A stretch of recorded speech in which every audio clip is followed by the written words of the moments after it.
I was like, hey, if you guys ever come to our building, I'll take it. And they said, where are you at? I just got a text this morning and said, hey, John, what's the address? We're looking at running fiber to your building. I was like, oh, that's awesome. We got an amazing network team of super smart guys that I honestly can't even talk to anymore. I know they're on another level. Right. Yeah. I get a lot of 4th of July celebrations. We don't miss many hot dogs and hamburgers. That's what it's there for. I'm the CEO, and my marketing ideas keep getting rejected. But I think if we're a fast internet company, we need like a super fast car with a United logo. Right.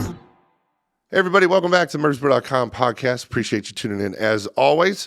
We got a fun guest today that we've been working on getting you over here for a while. So thank you, Mr. William Bradford, for coming on. You are the president and CEO of United Communications, a company that is coming out swinging here lately in our local community with all kinds of cool stuff. You provide internet and all this stuff. We'll get to that in a minute, but you do a lot of really cool stuff in the community. So thank you for what you do. We'll touch on that too.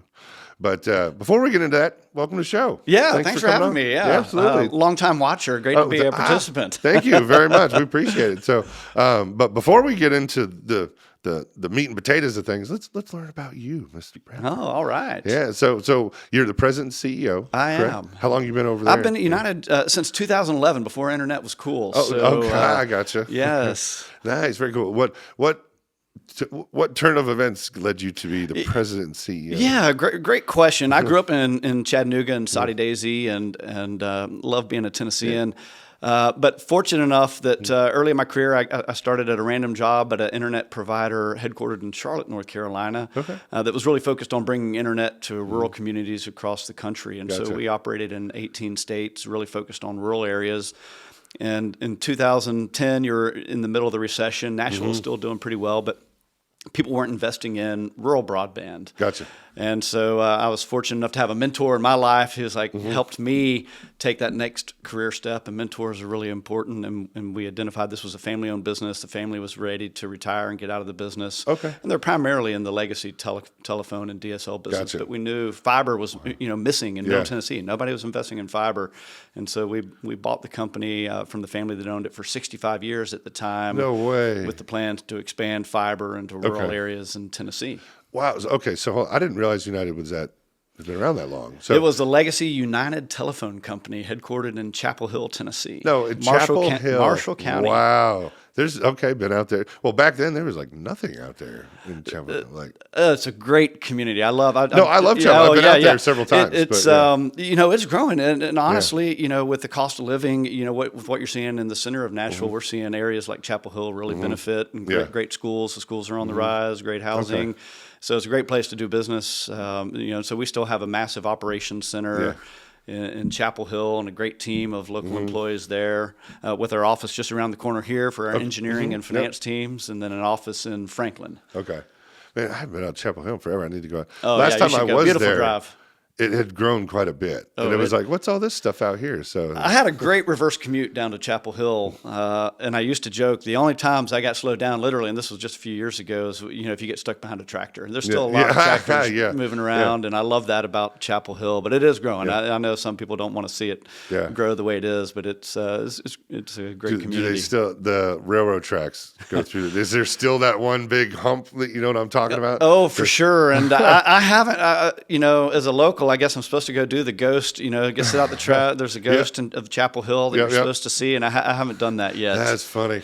I knew some people that lived out there a long time ago, and I've heard all the stories about that railroad track, and especially certain particular who will remain nameless, but hit it in his old truck going like 40 miles an hour and shot up clear the tracks. Yeah, cleared the tracks and went into like the farmland next to it and completely shattered that bottom end of his truck. But it's like, man, that's not probably the smartest idea. But I just remember that hump. I was like, man, somebody hits that. Oh, my God. That's just good old-fashioned entertainment. I mean, back then, of course, I know. Like, what else are you going to do? Exactly. If you got a beater truck, go for it. Oh, man, my first car was a 1979 Jeep CJ7. I remember I was the first snow I ever drove in. I was a little too confident in my snow driving abilities. Oh, yeah. And I was fortunate enough to have a very understanding dad. He helped me go rebuild 2 mailboxes I swept over. So sounds very it familiar. Happens. My first car, I was overconfident in the rain, put it that way, and spun out on a on-ramp. Oh, Right. yeah. Took Oh. the turn too fast and completely spun around, and I hit the guardrail in the front and the back, and just bam, bam. You got 2 for 1 on that one. Yeah, about crushed the car. Yeah, thankfully I was okay. Everything was okay, but yeah, that was my first car. Yeah, good first car Yeah. stories. Thank God that my parents were, it's okay, we can always get another car. That really sucks, but we can get another car. You're okay. Right. Oh, so you were originally from Tennessee, and then you moved out. Yep, lived okay. in North Carolina for about 10 years and then moved back to Tennessee in 2011. Okay, was it because of United that brought you It back? was, or? yeah. So Okay. we were looking for an interesting opportunity to grow a business, and we really loved. I wanted to get back to Tennessee. Well, it sounds like you've come a long way. I have. Yeah. The stats and stuff that you went over at your Franklin ribbon cutting. A lot of milestones. Yeah. You know, when we got to United in 2011, really, like I said, the internet, true internet as we know it today, fiber optic internet was really just taking off. And so I think at the time we had less than 5,000 broadband customers. And today, we're probably installing 20 or 30 a month, Yeah. and that was a good month for us. Today, 60 Middle Tennesseans are switching every day to United Internet. Yeah. And so it's really cool to see that snowball effect of just every year is better than the previous year. Yeah. Well, I just got a text this morning from one of your people over there. It said, "Hey, John, what's the address? We're looking at running fiber to your building." I was like, "Oh, that's awesome." Well, especially now, you guys, I did not realize fiber is, it seems to be like, correct me if I'm wrong here, but like you were talking about DSL and all this stuff way back in the day, but all of a sudden fiber hits, and then it's like this massive boom to be, DSL to fiber took, this long. Then going from, 1 gig fiber to 8 gig fiber was this long. Yeah, it's that's what I love. So fiber optics is actually just a very hair-sized strand of glass, right? You see these big cables up on the poles, or we bury them in neighborhoods, but inside that there's hundreds and hundreds of tiny hairs of glass, and all it really does is allow you to put lasers on them. For wavelengths. So what's neat about fiber is, and we're already on the next generation, as you mentioned, of lasers, is we're already pulling out the lasers we put on 5 years ago that power this network. Right? Used to, in the telecom business, you'd ride a technology for 30 years, right? Yeah. And we've sort of got the opposite philosophy. We want to bring the latest and greatest. So we're already replacing that generation of optics. And so I think there's a long runway with fiber, right? We can continue to put newer, more powerful lasers on that same glass, which really makes it really efficient to stay at the front. Is it true? I heard somewhere, somebody told me, like one little strand of that fire, which was really cool when y'all were at the Boys and Girls Club. Oh, very right. cool how y'all provide. By the way, they're providing for all the Boys and Girls Clubs, right? Yeah, free internet free here internet. in Very Rutherford cool. County to all the Boys and Girls Clubs. And Very, they very loved cool. seeing that fiber splicing demo. Yeah, but it's the fiber, like when they saw, even I went in there and like the actual fiber line, like you said, it's like a hair. Oh my gosh. And yeah. am I correct? It's something like 15 or 16,000, like individual accounts can be serviced basically through that one little 100%. What you can do with the wavelengths, I mean, it was above my pay grade, but it really is. What you can put on a single fiber is really, really amazing. And it's the size of a hair, and then they're banded together to a line that's this big, right? But it's holding like 8 million people at one time or whatever at gig speeds. It is amazing, right? And those splicers, our splice team is pretty amazing, right? They use these really advanced pieces of technology, and we do this for every single home installation, every business installation. They got to align that fiber to be perfect alignment, and that's what creates the ability to have unlimited bandwidth almost. I would love to pick the brain of the person who developed that initially. Be like, what were you thinking? And right. I don't know, but that's just the technology. I can guarantee they didn't envision it being out to people's homes, right? When they invented it. Yeah. Right? It was in a lab and it was connecting supercomputers. Oh, and there you go. now we've got a line to every single home. Yeah. Well, it's like, what's that? Now we have more computers in this phone than we did, the NASA space shuttle or whatever, the initial one. It's insane. So, well, you're up. You're doing 8 gig now, right? Yeah, 8 gig. So it's built on a 10 gig platform, and our top speed tier is 8 gig. So technically, your house, we have the capabilities to do up to 10 gig, both directions. So upload and download speed. Now, I remember my old house I lived in. We got lucky because they ran fiber lines right through the neighborhood at the same time my house was being built. So we got an insane. They were like, "Oh, if you hook this up now," I was like, "Sure, whatever." But I remember we ran my entire house. Like a smart house, and the lights, we had the app, we could turn things on and off, all that sort of thing, with just the 1 gig fiber. Oh, yeah. So 8, Is there like a threshold at some point where it's like, is it so fast it doesn't matter anymore, or how does that work? I think, incrementally, right? We're getting there. It was such a big jump going from 1 gig to 8 gig. So a lot of the applications are still catching up, right? And so I do think, if you're a basic streamer, and you have a few Netflix, and HBO Max and some of those accounts, 1 gig is really going to be great.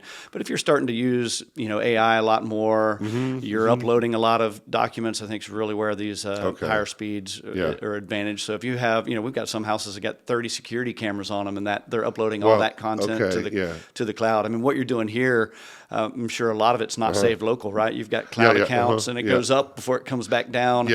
And so you're really seeing now, because of that, you don't have to go buy the next generation of servers to save terabits and terabits of data. You can lease it in the cloud and upload it and download it and save on your own infrastructure. Because I've got a drawer in there with a bunch of old hard drives. Oh, yeah. So, there's terabytes and terabytes of footage on those things. But that's insane. So is it like, let's take my old house, a normal house, whatever.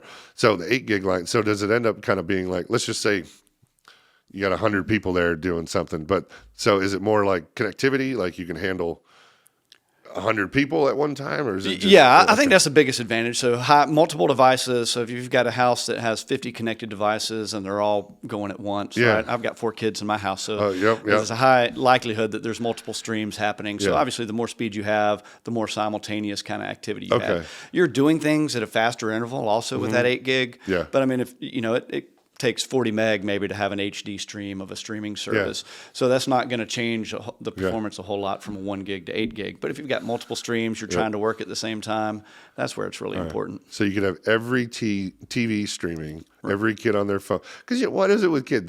Their TV's on, but they're looking at their phone doing TikTok. And do you even need that on? But I got you. Well, cool. Well, dang, that's just, see, that type of stuff fascinates me. I'm a big geek. Sorry, folks. We got all technical on me on that. But so let's go back to United, though. So United, you guys have come leaps and bounds now, and it's like you're taking over Middle Tennessee all of a sudden. You're like spreading out all over the place. So are you just limited to Middle Tennessee? Are you growing out past that? Or I would say we're focused on Middle Tennessee. We want to be the best internet provider in Middle Tennessee, and that's a big market, as you know, and it's growing every day. So we shared some milestones a few weeks ago. We've brought our service to 100,000 homes and businesses in Middle Tennessee. Nice, congratulations. The next step for us is to be 500,000 homes and businesses in Middle Tennessee. So unlike, there's a lot of providers, I think, that are chasing opportunities all around the country. We really want to be the best local internet provider. So we're very focused, and we've invested $250 million in our network in Middle Tennessee. Holy crap. We need to invest another $500 million, to finish. God bless. That's insane. Well, it's now you guys and MTE are the same company, right? We are now. Going back to 2018, we joined forces with Middle Tennessee Electric to expand it. Do it faster and faster. Well, that just seemed like the perfect pairing. That's my peanut butter and jelly, right? So it's because you can lay all the lines together, right? Am I wrong? A ton of efficiencies as it relates to partnering with them. One, they're just share our DNA of being really focused. They've got the same mission as us, to serve our communities. And so for us, when we came together, it really started with that culture and the mission of being servant oriented and serving our communities. But then importantly, we want to think really smart. So how do we compete as an internet provider against the big guys, right? And sometimes it's very disruptive when new utility infrastructures come to town. So how can we build our infrastructure at the same time and minimize the disruption to the community when this massive investment takes place? And so that's where it comes to place, right? They already own all the poles. They're putting conduit into all the new neighborhoods to serve homes.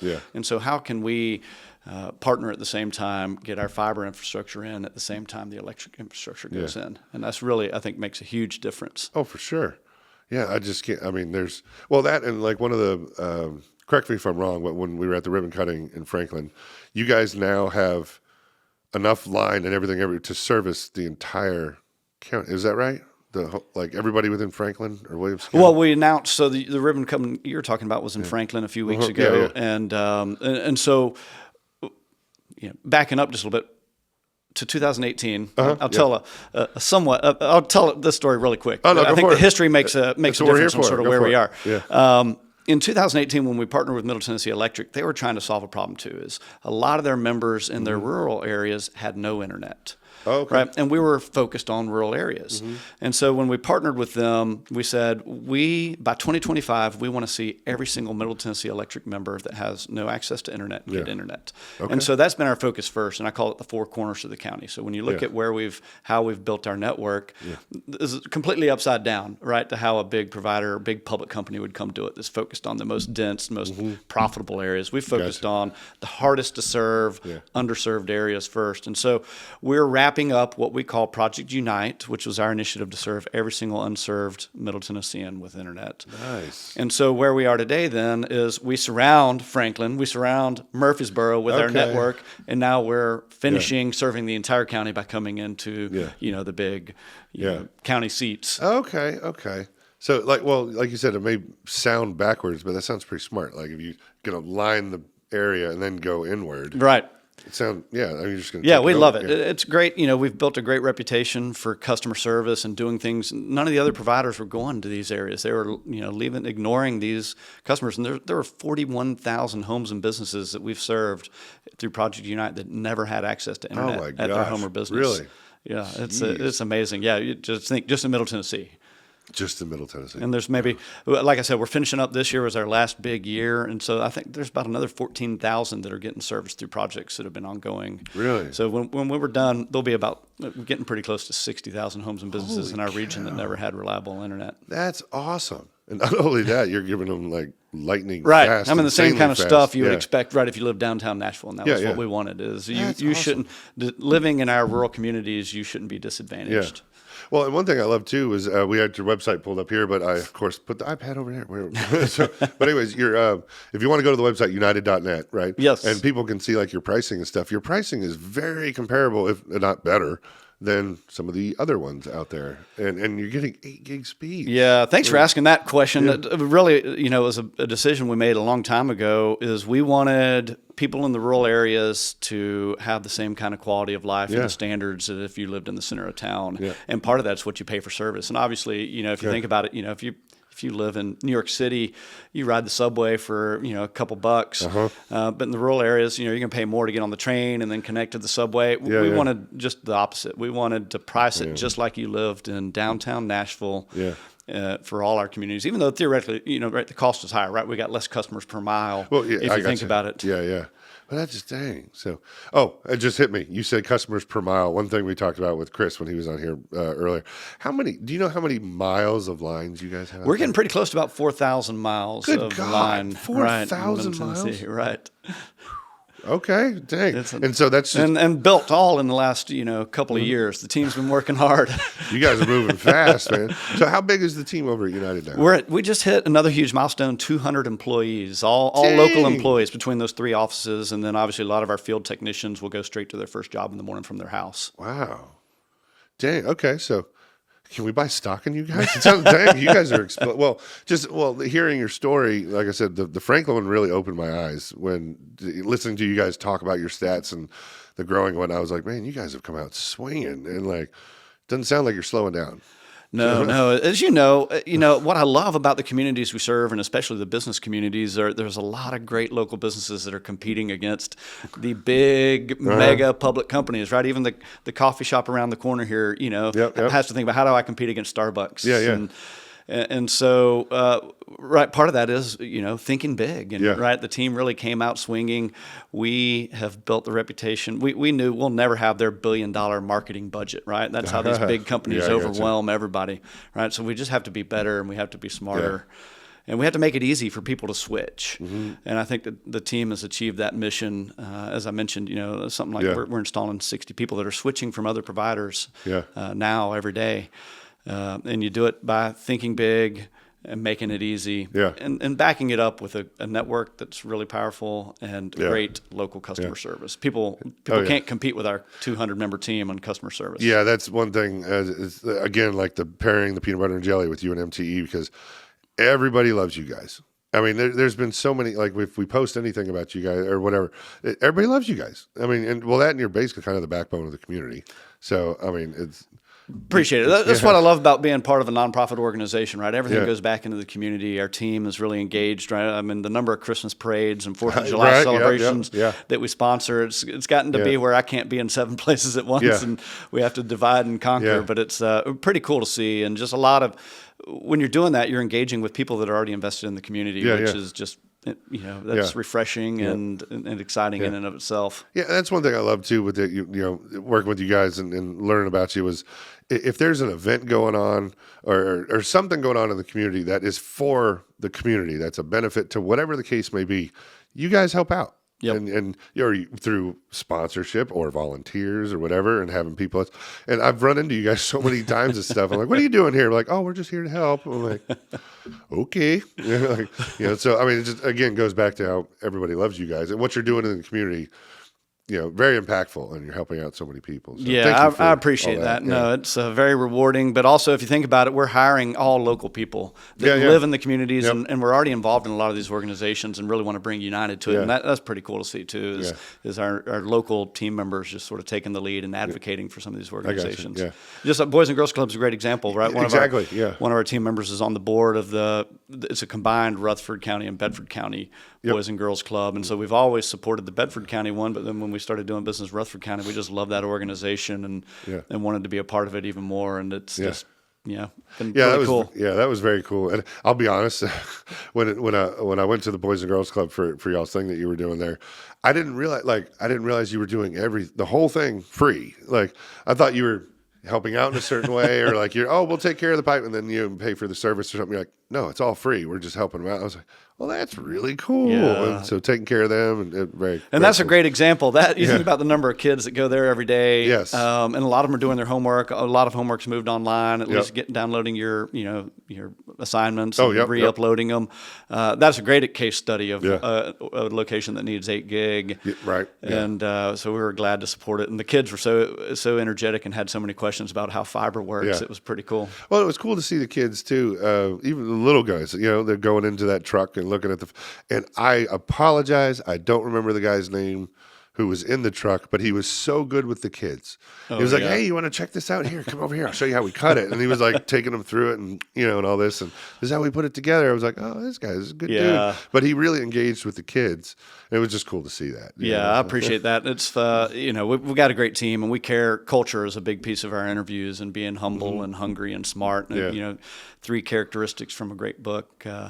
The ideal team player that we really live and breathe by at our company. So you get a lot of that. I will say they're trained on that too, because when we're taking service to those locations that have never had internet, we get 80-year-olds and 20-year-olds walking out. It's like, how am I really getting internet? I've got to see this. So they're getting approached all the time when they're out there working on the network, and so they're used to that interaction and really welcome it. You're not in the internet business. You're in the people business. We are making connections. We like to say. Right. Okay, got it. Making connect. I like that. That's good. Yeah. So sorry, I got off on a tangent. I know. Again Where there. did we start? I know, right?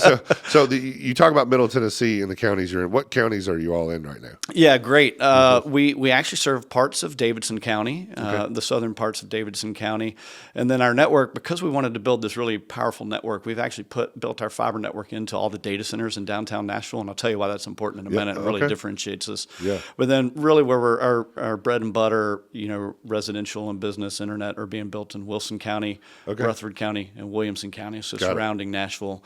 And then the next band down of southern Middle Tennessee. So, Bedford, Marshall, Murray, Giles, Franklin, and Moore County. Okay. So a great place to do business. That's awesome. Okay. So tell me about the data centers that you said you hooked up. Yeah. So I've seen some of it, and I was like, that's a pretty hefty deal. Well, a few things. For our business community, if you think about what's powered this region in our economy the last 10 years, it's really everything moving to the cloud. And so how does the cloud work? Well, is when that connection to your business is also directly connected to the data center where all those servers and all those services reside. And so we knew that, and when we really got in this business 10 years ago, we said we've got to build these 100 gig connections, multi-100 gig connections to the data centers to make our network not just work better from a speed standpoint, but a quality of service. And that's sort of the invisible secret sauce of our network team. We got an amazing network team of super smart guys that honestly can't even talk to anymore. They're I know they're on another level, right? But they've built out this interconnected network to all the massive service providers around the country. And we've even got our own fiber down into Atlanta, which is the biggest hub in the Southeast, where we interconnect with all the big service providers. So we've built speed's one thing. Quality of connections and latency is really important to our businesses. And so we've built all those data centers, and that allows us to serve, we've got fiber in the Nissan plant, and we connect a lot of wireless towers in the region. So we've built what I call an enterprise class network that our residential customers benefit from.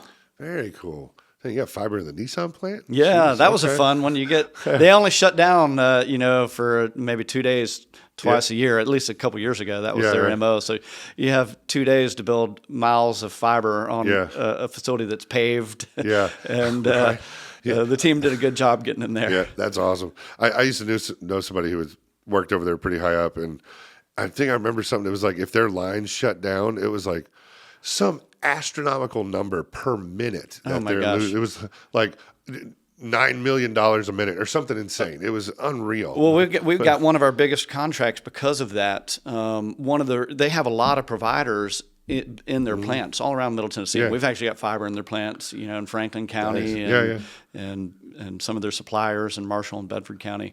But one of their largest suppliers that's in their facilities upgraded their inventory management system. And of course, they did the smart thing. They bought this really fancy system that was in the cloud.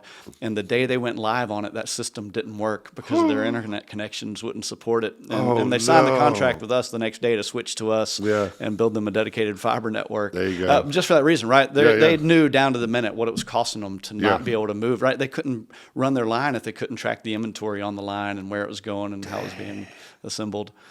So it was pretty cool for us, not for them, but not so good for us, yeah. But we really showed them what we were capable of. Sometimes I think there's a hesitancy of those big companies to go local. All right, Yeah, sometimes you're not risking your job if you just choose the big, not to be named company. Even though the quality's not there, and so that was a big win for us. Yeah. And another one I'm proud of is when we launched our Rutherford County expansion 5 years ago. I think people remember this. Rutherford County 911 was having regular outages to their 911 system. Because, it happens. You wake up one morning, you've got these legacy circuits that just aren't the quality, and we built them a dedicated fiber network, and they haven't had a second of downtime on that network. So we're really proud of that. We love, we live in these communities. We actually, it means something to us that this works. And, that's awesome. Okay. Well, okay. So you're taking over Middle Tennessee. We got that. And then you're slowly going down south, it sounds like. Is there plans to go further or? Really, there's a lot to do to finish building out Murfreesboro. So our focus over the next 2 to 3 years is finishing Lebanon, Murfreesboro, and Franklin. Like I said, we've built tons of mileage in the rural areas surrounding these towns, and now we're coming in, and there's a lot of connections to make in the center of town, including right here. You got a great location, by the way. Well, that's one thing I love about. I'm thinking about, excuse me if I'm repeating myself here, but it was at Franklin when we were talking, and I made the passing joke. I was like, hey, if you guys ever come to our building, I'll take it. And they said, where are you at? And then I'd give them the address. Said, all right, let me look into it. Hold on. And then, like I told you, this morning I got a message from them, hey, give us that address again. We're looking into running fiber to your building. I was like, well, heck yeah! I mean, all I did was just make it. Hey, if you come, I know. I used to could tell you every single where the line had stopped on the previous project, all across our footprint, and that's not an art I've maintained. So I always have to go back and look at our fancy mapping system. But I think we're just around the block with some of the projects that are underway. Sweet. That means you're coming around the corner. I love the square. We want to really. There's so many great businesses on the square here. Well, you got that Keystone project coming in. So that's going to be a monster. So, we love. I love serving the restaurants and the coffee shops too. No kidding. There's so many great, fabulous businesses right here, and it's the heart of the community. Oh yeah. Well, I mean, like Keystone, for example, all that new stuff. I mean, it just sounds like it's a no-brainer. Like it makes sense. Like if they're going to build that massive project, well, get that big old line in there and service everybody at the same time. 100%. And this is where our team does a great job. Is anytime a developer or a property owner's doing the site work, we're in there while the ditches are open, right? And I think the biggest pain, we're always trying to find pain points for people and solve it, right? Where are the big guys ignoring them? And the biggest pain point is getting that ditch, getting the infrastructure in the ditch and getting it closed so they can do the rest of the stuff to get the project open, right? Yeah. And so our team shows up when we say we're going to, we let them hit their project timelines. And that's really important when people are trying to get infrastructure in. I gotcha.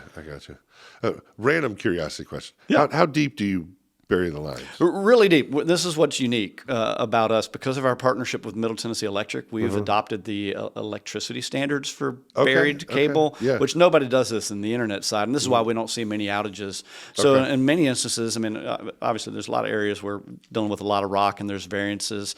But in a lot of cases, we're up to 4 feet deep in the ground. And so if you're planting a tree, we still want you to call 811 and let us know when you're digging. Yeah. But it's a great place to be as infrastructure goes, and not many people are doing that because obviously there's a higher upfront cost to do that.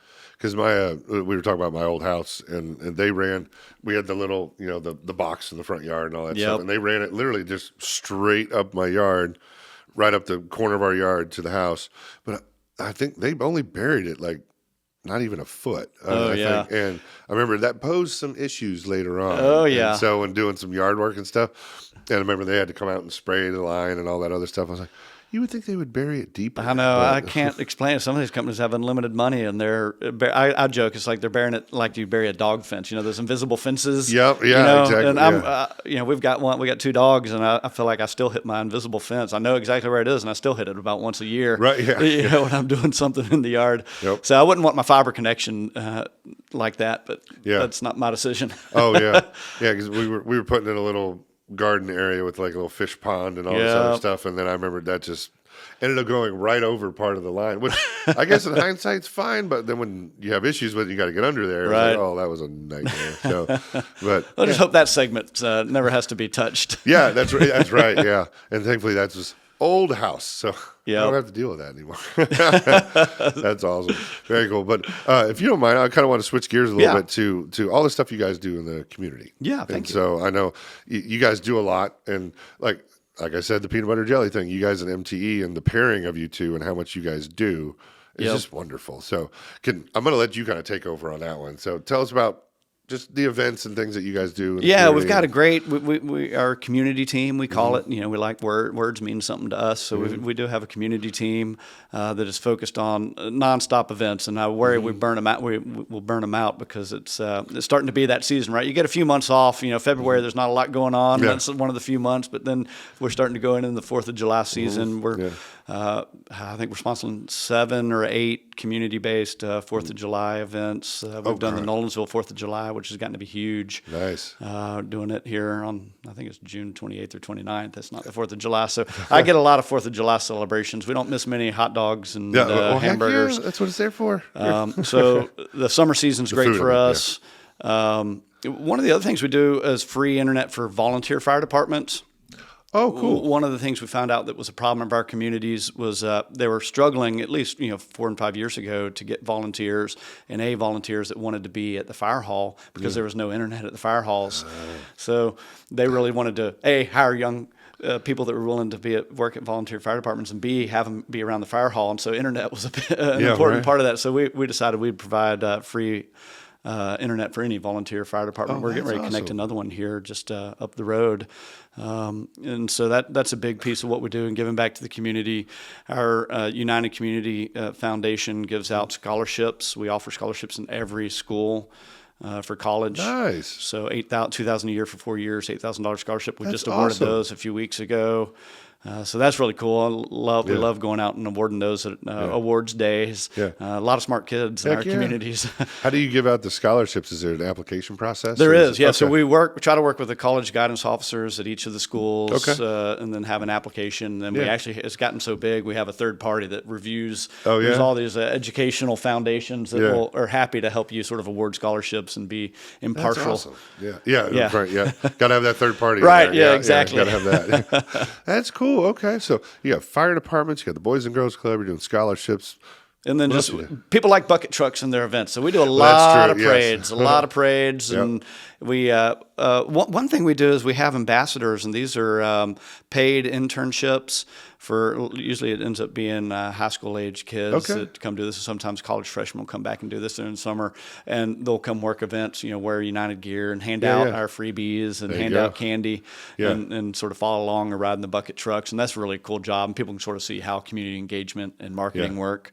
Very cool. So we really just try to have a good team, and luckily have lots of technicians that love volunteering their Saturdays and Sundays. Yeah. We pay them, but Yeah. it's still sometimes when you got kids and you got Oh, totally sports, get it. Yeah. that they don't mind participating in weekend parades. Very cool.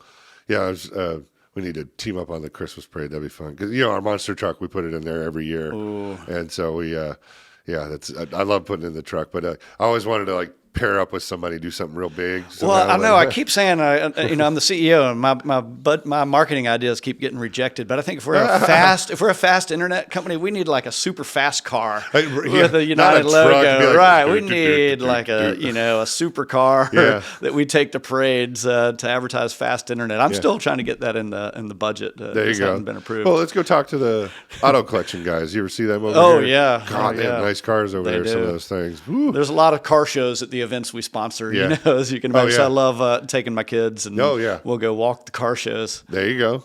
Hey, Jimmy, if you're watching this, my buddy Jimmy has a very, very fast car, probably one of the fastest cars around here, I'd venture to say. But What does he have? well, he has it's a 2013 Shelby GT500 Mustang, okay, but I it's like got that. 1,300 horsepower or something my insane. gosh. He's built it all out. It's got. Sorry, I go on cars all day long, but you ever see Gone in 60 Seconds? Yes. The movie, that Go Baby Go. Yep. He has the Go Baby Go button with my that. gosh. Yeah. But it's beautiful, stunning car. Absolutely beautiful car. He takes immaculate care of this thing. It's incredible, but it's just a beast. And it sits there, and it's fun because he puts it in all the shows. Yep. And I'm like, Jimmy, where are you going to use that power? He goes, you don't. I was like, okay. But It's still fun to have. Right. Oh, man, I know. It's funny. I always put everything back to internet, but there's a great car. The car community around here, Middle Tennessee Electric has founded the Electric Car Club of Middle Tennessee. Oh, yeah? Oh, okay. And that's pretty cool to see. But, the horsepower equivalence of some of these electric vehicles is just crazy Oh, I now. know, right?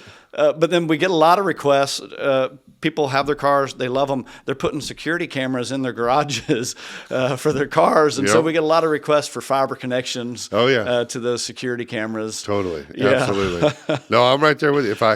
If I had a car like that, I would do the same Gone thing. in 60 seconds, man. Yeah, heck yeah. I'd have 4 cameras on it, Right, looking at it all times. Yeah, not quite there yet. So, but maybe the monster truck. But we put that thing. You can around. track it down.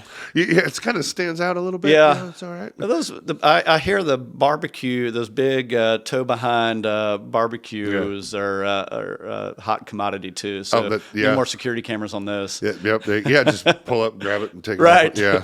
Dang. Now I want barbecue for lunch, man.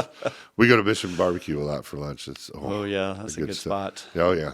Yeah, they got good stuff over there. So, see, this is what happens. We go on tangents and just I now we're talking about food. I don't even know where we started. I know, right? Well, I don't know either. So we'll backtrack. I know we were talking about events and stuff. So you got the Christmas parade and different things like that. So let us know. If people we actually even have a portal on our website. If you got something you want us to sponsor, just come in and fill out the form. Yeah, we're trying to obviously find those unique kind of events to be a part of that tie into what we're doing in the community. Very cool. Okay, gotcha. Well, every time we post these, we put information in the description and stuff. So I'll post them to that so people can do that. So you heard it there, folks. Hit them up. Yep. So, well, if people want more information about you guys or pricing info or service areas or anything like that, can they just find it all on the website? Or on the website, and we're all local, right? You talk to a Middle Tennessean. If you got questions, we actually have 10 members of our team that are dedicated just going door to door, and we call them connectivity consultants. Yeah.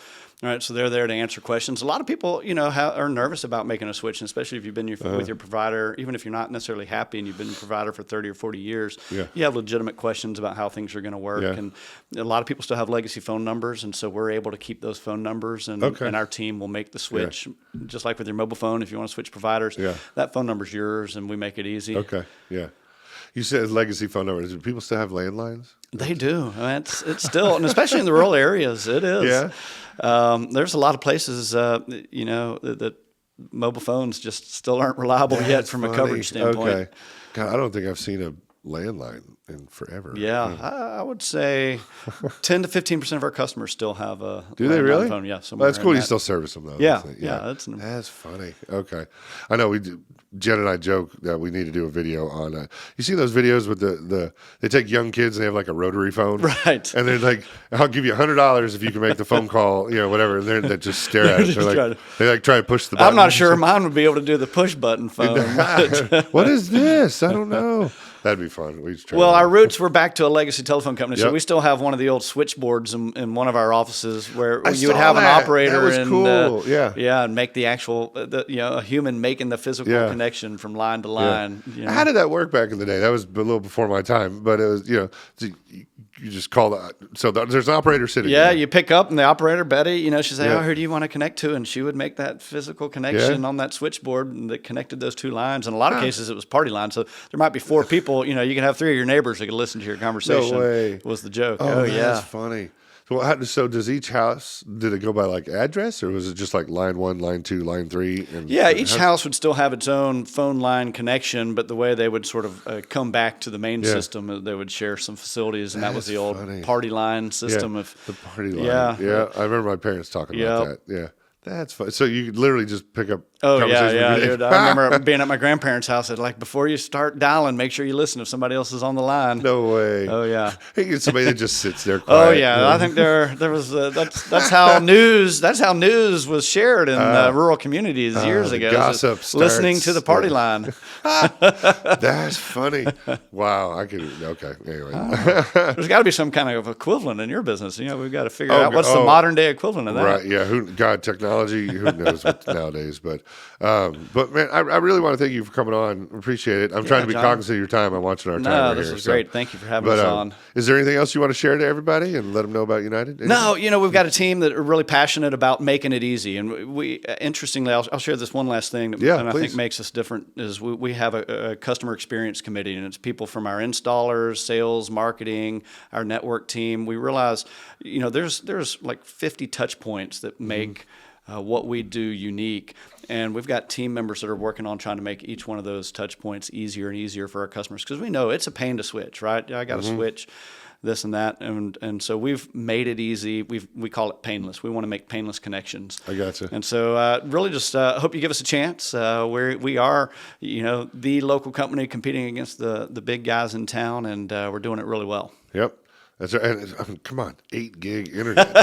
Especially, go to the website, united.net, which is a great URL, how we were joking about that. Yes. Hold on real quick before we go. Share that story that you told us real quick. United.net, we got lucky. I know you're in the business of owning and managing high quality domains, and we got lucky years and years ago that we got a simple one. We didn't get United.com, that's United Airlines, but we did get United.net, and I keep joking, they'll probably call us and eventually offer us they give them time. a lot of money for it. Right. But a couple years ago, Google made a mistake, and they put United Airlines 1-800 number. They put our 1-800 number listed as United Airlines, and so for about 24 hours, we were getting thousands of calls, a minute, trying to book reservations. And of course, Google has no customer service. And we say, you make this mistake, it takes them like 24 hours to correct it. Yeah. But it was a fun day in the call center that day. There's nothing you can do when you're just getting flooded with calls to the wrong number. See, that's one of those things like the Nissan plant we joked about. I'm sure United was like, how much money per minute we lost because of that? That's thousands of I know. calls. I feel bad. There are a lot of people that didn't get their tickets booked that day, I guess, but it wasn't our fault. Yeah, that's wasn't your fault. No, I'm sure Google had to pay up for that one somehow. But no, that's funny. I love that story. Well, cool. All right. Well, United.net. If you guys, everything's just United.net. Just go there. Yeah, and honestly, you can go into Middle Tennessee Electric office too. Okay. Their service centers, all their service team members are able to talk to you about internet too. We try to make it easy. Cool. So lots of local locations, local call centers, everything we do here, you're talking to a Middle Tennessean. Very cool. All right, cool. Well, again, thank you for coming on. We appreciate it. Yeah, awesome. I feel like I could talk to you all day about this stuff. So I love this sort of stuff. But again, thank you. I want to be aware thanks for of having your me. time. No, that was great. Yep. And United.net, anything about them, check them out, or just walk in MTE and check them out. So there you go. You know the drill, everybody. If you got any questions or comments about anything, put them down below. Other than that, well, I guess we're done. So thanks, John. That's right. We'll see you on the next one.